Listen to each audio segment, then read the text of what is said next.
सुर ना सजे क्या गाऊं मैं। क्या आपको मालूम है कि इस गाने को पहले फिल्म निर्माता मोहम्मद रफ़ी से गवाना चाहते थे? नहीं मालूम? अच्छा, पहले की छोड़िए। क्या आपको ये मालूम है कि इस गाने को फिल्म कंपनी के मालिक पहले मुकेश से गवाना चाहते थे? इसका भी नहीं मालूम? अच्छा, कोई बात नहीं, हम बताएंगे आपको। आप बस कीजिए थोड़ा इंतजार और देखते रहिए ब्लैक एंड व्हाइट।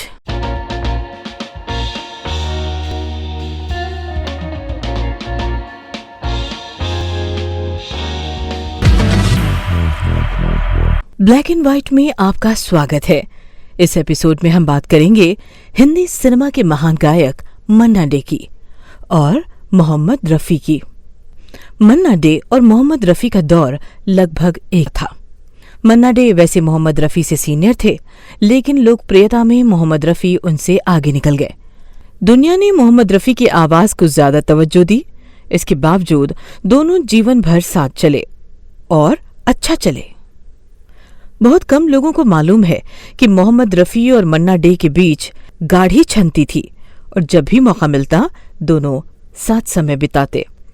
छुट्टी वाले दिन कभी मोहम्मद रफ़ी मन्ना डे के घर चले जाते तो कभी मन्ना डे मोहम्मद रफ़ी के घर हो आते। जानकारों का मानना है कि संघर्ष के दिनों में बहुत सारे लोगों ने गायक मन्ना डे को हतोत्साहित करने की कोशिश की।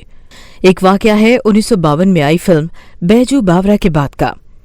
बैजू बावरा के बाद अभिनेता भारत भूषण एक बड़े अभिनेता के रूप में उभरे थे।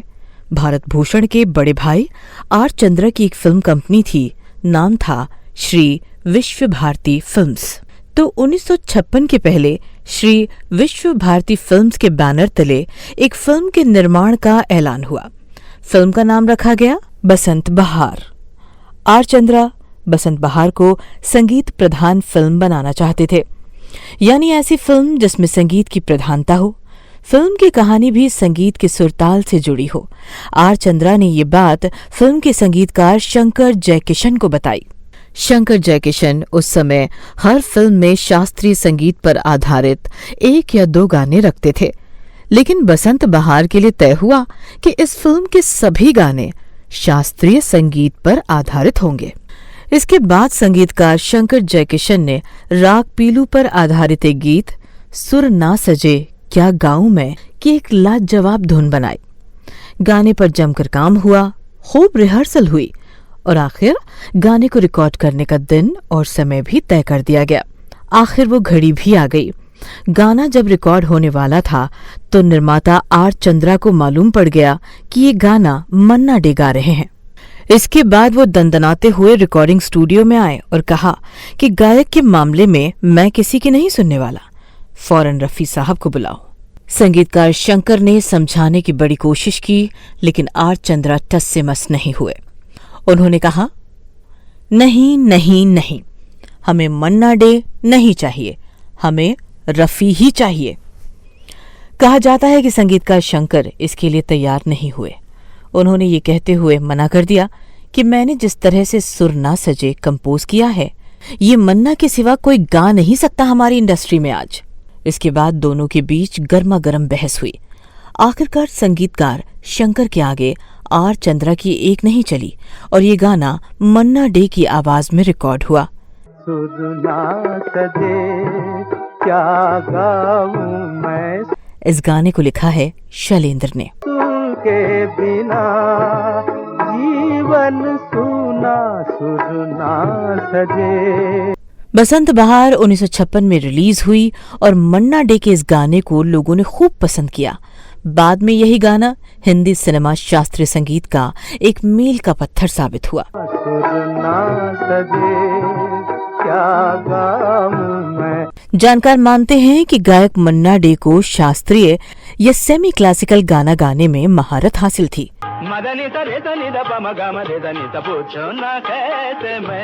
शैलेंद्र का लिखा ये गाना है फिल्म मेरी सूरत तेरी आंखें का, जो आई थी 1963 में।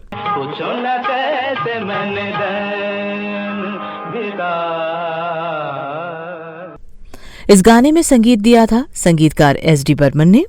कहा जाता है कि इस गाने को जितनी मेहनत और लगन से संगीतकार एस.डी. बर्मन ने तैयार किया था और जिस खूबसूरती से मन्ना डे ने इसे गाया था, दोनों को उम्मीद थी कि इस गाने के लिए जरूर फिल्म फेयर का अवार्ड मिलेगा। लेकिन ऐसा हुआ नहीं। जब फिल्म फेयर के अवार्ड की घोषणा हुई तो एस.डी. बर्मन आंखों में तकलीफ की वजह से अस्पताल में थे।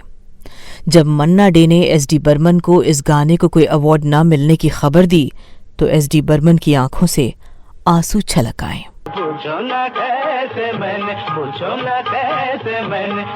दरअसल मन्ना डे ने ऐसे कई गाने गाए जो अमर हैं, लेकिन उनकी दिक्कत ये रही कि उन्हें गाने के लिए हमेशा किसी साधारण या सेकंड बेस्ट हीरो के लिए चुना गया।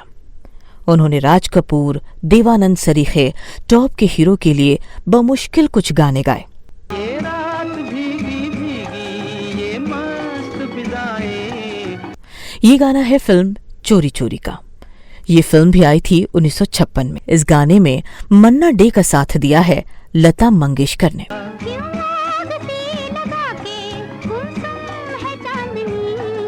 इस गाने को लिखा है शैलेंद्र ने और गाने में संगीत दिया है शंकर जयकिशन ने।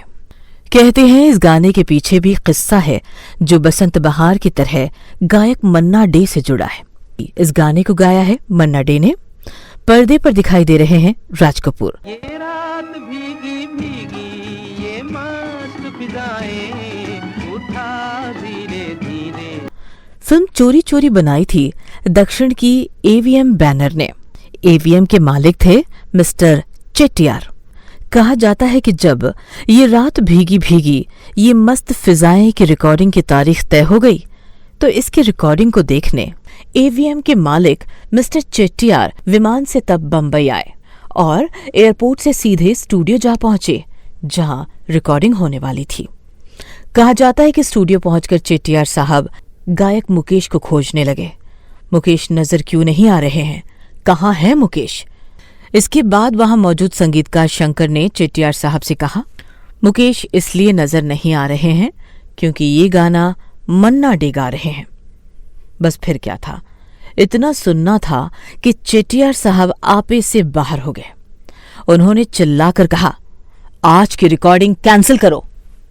उन्होंने वहीं खड़े मन्ना डे से कहा, ए मास्टर, तुम यहां से सीधे अपने घर जाओ। स्टूडियो में हंगामा मच गया। बात जब ज्यादा बढ़ी तो राज कपूर को हस्तक्षेप करना पड़ा।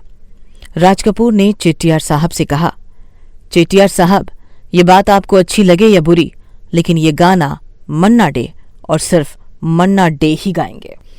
उस दौर में किसी बड़े निर्माता से इस तरह की बात करने की हिम्मत राज कपूर सरीखा कोई एक्टर ही कर सकता था। आखिर चेट्टियार साहब को राज कपूर की बात माननी पड़ी और ये गाना मन्ना डे ने ही गाया। इठलाती हवा नीलम का गगन। गाने की रिकॉर्डिंग के बाद परिणाम देखकर चेट्टियार साहब इतने खुश हुए कि उन्होंने मन्ना डे को गले लगा लिया और काफी देर गले लगाए रहे। ये रात भीगी भीगी ये मस्त फिजाएं। इस एपिसोड में आज बस इतना ही। अगले एपिसोड में आपसे फिर होगी मुलाकात। तब तक के लिए दीजिए हमें इजाजत। नमस्कार। सुर ना सजे।